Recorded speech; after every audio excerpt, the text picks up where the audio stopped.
വീണ വിജയന് തിരിച്ചടി എന്നുള്ളതാണ് വാർത്ത. SFIO അന്വേഷണം സ്റ്റേ ചെയ്യണമെന്ന എക്സാലോജിക്കിന്റെ ഹർജി തള്ളിയിരിക്കുന്നു ബംഗളൂരു ഹൈക്കോടതി. നമ്മളെ പോലീസ് ഓടിക്കുന്നാണോ തോന്നുന്നത്? നമുക്ക് നാട് വിടാം.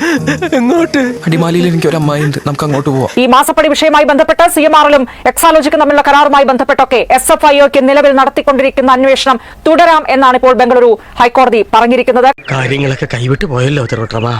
ഞാൻ തിരുവനന്തപുരത്തേക്ക് ഒന്ന് വിളിച്ചാലോ?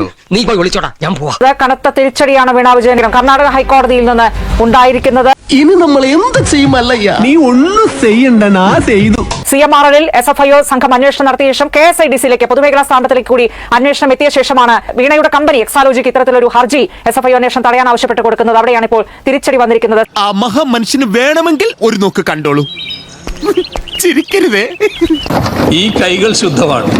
നേരത്തെ ഭാര്യയെ കുറിച്ചായിരുന്നു, ഇപ്പം മെല്ലെ മകളിലേക്ക് എത്തിയിട്ടുണ്ട്. ഹൈക്കോടതി നടപടിയോടെ അന്വേഷണം വേഗത്തിലാക്കാനാകും SFIO ശ്രമിക്കുക.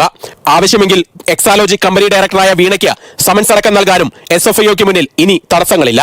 നിങ്ങൾക്ക് രണ്ടുപേർക്കും ദൈവത്തിൽ വിശ്വാസമുണ്ടോ? ഉണ്ടെങ്കിൽ അദ്ദേഹത്തെ ഒന്ന് വിളിച്ചോളൂ.